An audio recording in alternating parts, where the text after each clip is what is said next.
Roma, o coração palpitante de uma história milenar. A cidade das 7 colinas já viu impérios caírem, reis serem coroados e nações se curvarem diante do peso de sua influência espiritual. Durante séculos, as paredes de mármore do Vaticano guardaram segredos, lutas, pactos e, acima de tudo, a sucessão contínua de um trono que dizia não ter fim, o trono de Pedro. E foi nessa sucessão que surgiu um dos episódios mais inesperados da história moderna da Igreja. Um gesto que sacudiu o mundo católico e acendeu sinais de alerta entre estudiosos de profecias. Em 2013, pela primeira vez em quase 600 anos, um Papa renunciou ao seu cargo, Bento XVI. O guardião da tradição, o teólogo respeitado, o defensor da ortodoxia. Ao anunciar sua renúncia, ele não apenas abriu mão do poder, ele abriu uma lacuna profética, porque para aqueles que conhecem a antiga profecia de São Malaquias, o ato de Bento XVI não foi apenas um evento administrativo, foi um sinal. O penúltimo Papa, ou segundo alguns, o último verdadeiro. No século XII, São Malaquias teria recebido uma visão em que listou todos os papas até o fim dos tempos. Segundo essa visão, Bento XVI seria o último antes do surgimento de Pedro, o romano, o papa que testemunharia o juízo da Igreja e o início de grandes tribulações. Mas se Bento XVI era o penúltimo, quem seria o último? E o que sua renúncia realmente significou? Muitos viram nela um simples ato de humildade, alegando idade avançada e saúde fragilizada. Mas outros enxergaram algo maior, um deslocamento espiritual, uma transição silenciosa, porém irreversível, o início da fragmentação. Porque em cada linha da história sagrada, a mudança de um líder, a queda de uma instituição, a troca de um trono, sempre precederam tempos de crise.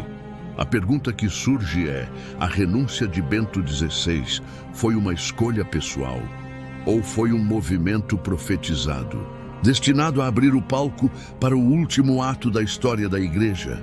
Joseph Ratzinger nasceu em 1927 na pequena cidade de Marktal, na Alemanha.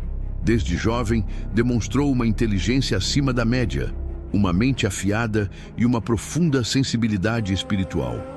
Foi testemunha da Segunda Guerra Mundial. Viu a fé ser usada e abusada por regimes totalitários e decidiu dedicar sua vida à verdade, à teologia, à defesa da fé católica. Avançando rapidamente na hierarquia da Igreja, Ratzinger se tornou um dos teólogos mais respeitados do século XX, arcebispo de Munique. Depois, prefeito da Congregação para a Doutrina da Fé, o antigo Santo Ofício, responsável por preservar a ortodoxia da fé.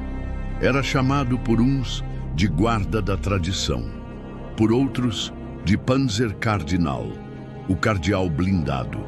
Defendia o núcleo da fé católica com rigor, numa época de profundas mudanças sociais e religiosas, e por isso mesmo não era visto como o favorito para assumir o trono de Pedro. Em 2005, após a morte de João Paulo II, o mundo assistiu a um dos conclaves mais emocionantes da história moderna. E para surpresa de muitos, o cardeal Ratzinger foi eleito. Tomou o nome de Bento XVI, uma escolha carregada de significado. O nome Bento remete a São Bento de Núrcia, patriarca do monasticismo ocidental, o homem que salvou a civilização europeia em meio ao colapso do Império Romano. Era uma mensagem: em tempos de crise, voltar às raízes. Seu lema episcopal: cooperadores da verdade. Não do consenso, não da opinião pública, mas da verdade. Durante seu pontificado, Bento XVI enfrentou desafios imensos, escândalos internos, crises de fé, a secularização crescente da Europa, o relativismo moral invadindo todas as esferas da sociedade.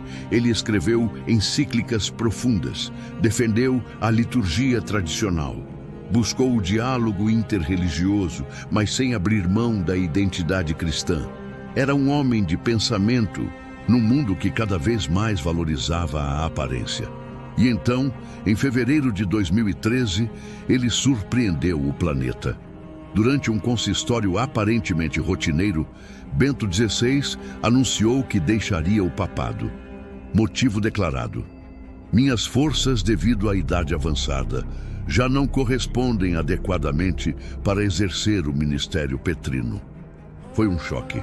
A última vez que um papa havia renunciado fora em 1415, há quase 600 anos. E mesmo naquela ocasião, o contexto era de crise política e divisão na igreja. Aqui, tudo parecia calmo na superfície.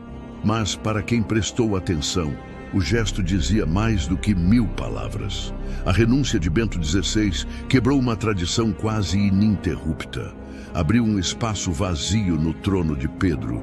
Criou uma realidade nunca antes vivida. 2 homens vestidos de branco coexistindo no Vaticano. Bento XVI deixou claro: não queria governar mais, mas continuaria recolhido em oração. Assumiu o título de Papa Emérito, um termo novo, quase improvisado, algo sem precedentes. Mas a questão permanece: foi realmente uma escolha ou uma necessidade imposta por algo maior, invisível e inevitável? Na tradição cristã, toda grande mudança é precedida por sinais. E todo grande abalo é precedido por um deslocamento sutil. O que parecia ser um gesto isolado de humildade pode ter sido, na verdade, o início do tempo do fim. A troca de papas não foi apenas administrativa, foi simbólica. Uma mudança espiritual, um reposicionamento no tabuleiro profético.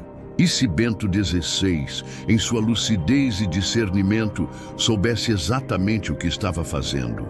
E se ele tivesse compreendido que sua missão estava cumprida e que o próximo líder seria aquele previsto nas profecias mais sombrias?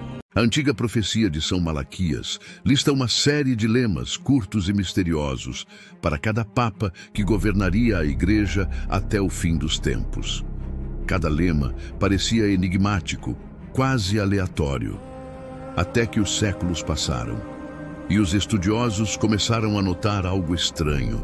As descrições coincidiam, com precisão assustadora, com os perfis dos papas eleitos. E quanto a Bento XVI? O lema atribuído a ele era Glória da Oliveira. Mas o que isso significa? A oliveira é um dos símbolos mais antigos e reverenciados na tradição judaico-cristã. Ela representa a paz, a aliança, a presença do Espírito de Deus. Também é o emblema da Ordem de São Bento, os beneditinos, aqueles que preservaram a fé e a cultura durante os tempos sombrios. Bento XVI, ao adotar o nome de Bento, ecoou essa herança e carregou em sua missão o peso de tentar preservar a essência da fé católica em uma era de crise espiritual. O Glória da Oliveira não era apenas um título bonito. Era uma descrição perfeita de sua identidade e de seu legado. Mas o mais impactante vem depois. Após o lema Glória da Oliveira, não há mais sequências normais na profecia. O próximo e último registro é diferente. São Malaquias escreve: durante a última perseguição da Santa Igreja Romana, reinará Pedro o Romano, que apacentará o seu rebanho em meio a muitas tribulações. E, terminadas estas coisas, a cidade das 7 colinas será destruída e o juiz terrível julgará o seu povo. Não há lema, não há figura decorativa. Há uma descrição sombria, definitiva. É como se, com a saída de Bento XVI, entrássemos num outro tipo de tempo. Não mais um tempo de sucessões, mas um tempo de crise, de tribulação, de julgamento. Bento XVI, ao renunciar, não apenas entregou o cargo, ele encerrou uma era de tradição contínua, uma era em que cada papa carregava um lema profético, uma era em que a sucessão parecia estável, mesmo em meio às tormentas. Com sua saída começaria o tempo do último pastor, Pedro o Romano, o líder que apacentaria o rebanho sob fogo cruzado, o líder do fim. Agora pense, se a profecia se cumpriu com Bento XVI, Se ele foi, de fato, o Glória da Oliveira. E se após ele começaria o tempo das tribulações, em que momento da história nós estamos vivendo agora?